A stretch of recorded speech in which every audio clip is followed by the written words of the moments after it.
所罗门端坐在象牙宝座之上，目光如炬，紧紧锁住大殿中央。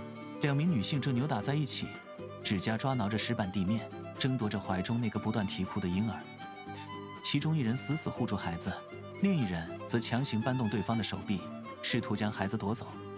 大殿内的空气仿佛凝固，沉重的石柱投下长长的阴影，遮盖了他们纠缠的身影。每一次推搡，都伴随着尖锐的呼喊，回荡在空旷的穹顶之下。所罗门缓缓抬起右手，指尖轻扣扶手，身体前倾。那是一种令人窒息的僵持，所有的卫兵都停下了脚步，所有人的呼吸都慢了下来。就在这一刻，大殿内的杂乱叫喊戛然而止，唯有婴儿的哭声在巨大的石室内刺耳的回响。所罗门没有发出一声叹息，他只是静静地注视着眼前的一切，等待着这股紧绷的冲突达到临界点。此时，整个王宫陷入了死一般的寂静，所有人的目光都聚焦在那张宝座上，等待着审判的降临。El silencio en el palacio es absoluto. Salomón se inclina hacia adelante, apoyando ambos codos en los reposabrazos tallados. Sus ojos se desplazan lentamente de una mujer a la otra. La primera mujer se mantiene arrodillada, sus manos tiemblan mientras sostiene al niño contra su pecho. Sus nudillos están blancos por la presión. La segunda mujer permanece de pie, con la mandíbula tensa y los ojos fijos en el infante, sin parpadear. El rey observa cada detalle: el ritmo acelerado del pecho de la madre, el sudor que recorre la frente de su contrincante, el polvo que se asienta en el suelo tras el forcejeo anterior. Salomón exhala un suspiro apenas audible, un sonido que parece recorrer toda la estancia. Los cortesanos, alineados contra las paredes de piedra, han dejado de susurrar. Ni siquiera los guardias en las puertas se atreven a mover sus lanzas. La única constante es el llanto intermitente del bebé, que rebota contra los muros altos. El rey se toma un instante más, dejando que la tensión se acumule en el aire, pesada como el plomo. Cada segundo que pasa sin una palabra aumenta la incertidumbre. Él levanta una mano, haciendo un gesto lento hacia los sirvientes, mientras su mirada se endurece al fijarse en el centro de la disputa. Salomón rompe el silencio con un movimiento seco de su mano. Llama a un soldado que aguarda junto al pilar más cercano. El rey señala el estante de armas. Su voz resuena en cada rincón, firme y carente de vacilación. «Traedme una espada», ordena. El metal de la hoja choca contra la vaina cuando el soldado la desenvaina, un sonido agudo y cortante que atraviesa el aire. El acero brilla bajo la luz de las antorchas, proyectando un reflejo frío sobre el suelo de piedra. Salomón se pone en pie. Los pliegues de su túnica caen con pesadez. Él avanza un paso y señala al niño. «Partid al niño en dos y dad la mitad a cada una», sentencia. La orden golpea a los presentes con la fuerza de un rayo. Un murmullo de horror recorre las filas de los nobles. Algunos retroceden, chocando contra las columnas, con los ojos desorbitados por el impacto. El soldado se detiene, su mano aprieta el mango de la espada mientras duda. El palacio se ha transformado. La justicia ha dado paso a una brutalidad inesperada. Nadie respira. El filo de la espada apunta hacia abajo, inmóvil, mientras el peso de la sentencia se asienta sobre la sala, dejando a todos atrapados en una parálisis absoluta ante la aparente crueldad del rey. La primera mujer se desploma hacia atrás, soltando el niño mientras sus dedos se hunden en las baldosas de piedra. Sus ojos se abren con una desesperación absoluta. «¡No!», grita ella, con la voz quebrada por el llanto. «¡Ah! Entregadle el niño a ella, pero no lo matéis, dejadlo vivir». Sus manos se estiran hacia el soldado, suplicando que detenga el filo de acero. A su lado, la segunda mujer permanece erguida.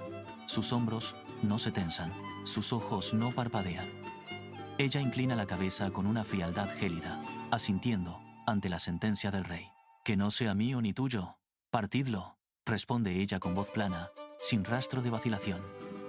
Salomón observa esta escena, su mano se detiene en el aire. El silencio vuelve a reinar, pero esta vez es un silencio de revelación. El rey señala con un dedo firme hacia la mujer, que se encuentra en el suelo, sollozando sin consuelo.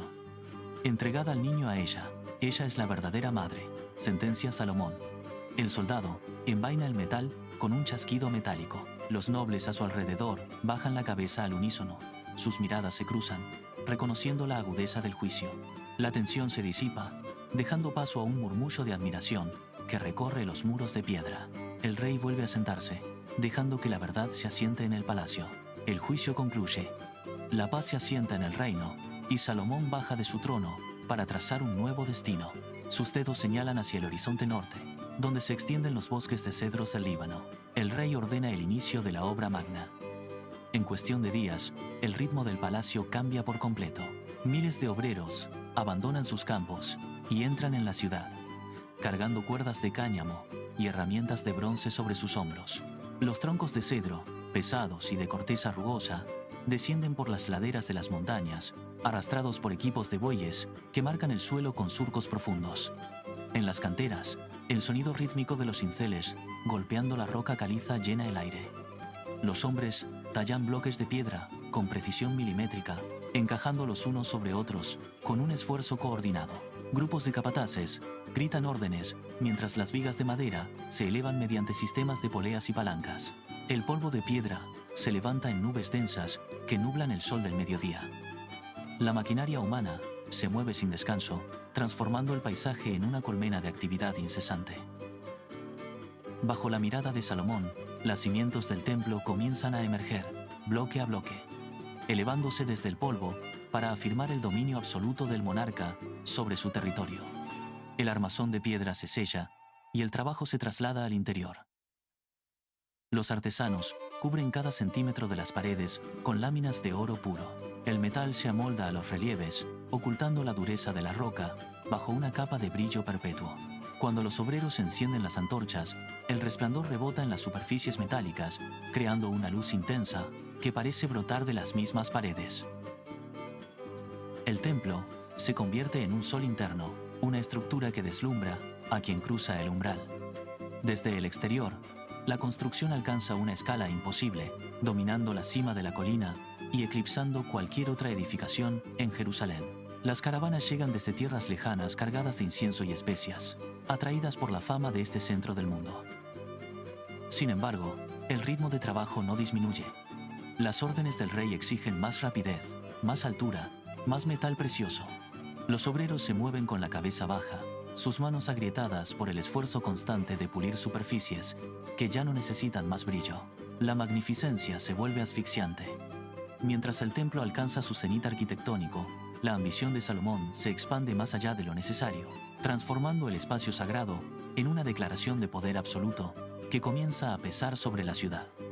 La construcción del templo ha terminado, pero el apetito de Salomón por consolidar su influencia no se detiene allí. En las colinas que rodean Jerusalén, el rey ordena despejar la tierra. Los obreros levantan altares de piedra tallada, estructuras ajenas a la tradición del reino, destinadas al culto de dioses extranjeros. Salomón observa desde el balcón de su palacio cómo el humo de los sacrificios comienza a elevarse hacia el cielo. Cada nuevo altar es una concesión, un gesto calculado para calmar las demandas de sus esposas.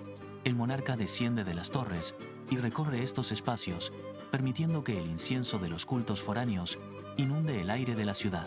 Sus consejeros se inclinan en silencio al verlo avalar estas prácticas, pero el juicio del rey se nubla. Donde antes había claridad en sus decisiones, ahora solo hay una red de compromisos políticos que desdibuja la identidad de su pueblo. Los bloques de piedra de los nuevos altares contrastan con la sobriedad del templo, creando una fractura en el paisaje espiritual de Jerusalén. Con cada piedra colocada, la autoridad de Salomón se aleja de su sabiduría original, sembrando una discordia que comienza a echar raíces profundas en las colinas que rodean la capital. La carga de los tributos cae sobre los hombros de los mercaderes. En las puertas de la ciudad, los recaudadores reales detienen las caravanas con balanzas de bronce, exigiendo una parte mayor de cada carga de cereal y ganado. Los comerciantes, al ver sus beneficios reducidos, aprietan los puños sobre los sacos de grano vacíos. La plata fluye constantemente hacia el palacio para financiar los muros dorados y las nuevas estructuras, dejando los mercados desabastecidos. En las esquinas, grupos de hombres se reúnen bajo la sombra de las lonas. Ya no se habla de la sabiduría del rey, sino del peso de su ambición. Susurran sobre los precios del pan y la escasez de agua, mientras miran hacia la colina donde se alza el palacio. Alguien escupe en el suelo al ver pasar un carruaje real cargado de materiales de lujo. El murmullo crece, constante y agudo, como el sonido de una tormenta que se acerca. Las miradas esquivas se vuelven desafiantes, La lealtad, que antes mantenía unida a la capital, comienza a resquebrajarse bajo la presión del hambre. En cada puesto de mercado, entre los restos de mercancías, la idea de la rebelión se transmite de mano en mano, marcando el fin de la paz absoluta en el reino de Salomón. Dentro del palacio, el eco de los pasos de Salomón rebota contra las paredes cubiertas de oro. El monarca se detiene frente a una mesa cargada de copas de plata, pero no hay nadie a quien ofrecer vino. Afuera, el estruendo de los mercados llega amortiguado por los muros de piedra, un sonido constante que le recuerda su creciente aislamiento. El rey intenta revisar los registros de los tributos. Mi, a, mi, a, pero las manos le tiemblan al ver las cifras que indican la deserción de las provincias. Intenta dictar una orden, pero el escriba no responde. El hombre ha abandonado su puesto. Salomón recorre las salas principales, buscando a sus guardias, solo para encontrar los pasillos desiertos. Los pilares de cedro, tallados con esmero, ahora parecen encerrarlo en una jaula de lujo. En el centro del salón, el rey derriba una vasija de bronce con un gesto brusco.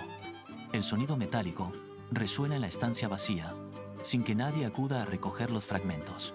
La autoridad que antes se medía en decretos y sentencias, ahora se limita a las sombras de sus propias habitaciones. Salomón se queda inmóvil, rodeado de una riqueza que no puede comprar la obediencia de sus súbditos, ni frenar el desmoronamiento de su casa. El rey camina por el pasillo principal. Sus pies arrastran sobre el suelo de mármol, un sonido seco que se pierde en la inmensidad de las bóvedas. Cada antorcha en el muro se apaga lentamente, dejando tras de sí un rastro de humo gris. Salomón se detiene ante un espejo de metal pulido. Sus manos, marcadas por los años, se apoyan en el borde del marco. La superficie refleja un rostro surcado por arrugas profundas, ajeno al esplendor que lo rodea. No hay consejeros ni criados. El silencio es absoluto, roto solo por el soplido del viento que entra por las ventanas abiertas. Él levanta una mano y golpea la pared dorada. El metal no responde, no ofrece calor ni consuelo. El rey recorre la distancia hasta la puerta principal. Pero no la abre. Se queda ahí, mirando hacia afuera, donde las luces de la ciudad comienzan a apagarse una tras otra. Entiende entonces que los bloques de piedra y el oro no construyeron un legado, sino una barrera infranqueable. Se desploma en el suelo, soltando un suspiro largo. Sus dedos rozan la superficie fría del pavimento.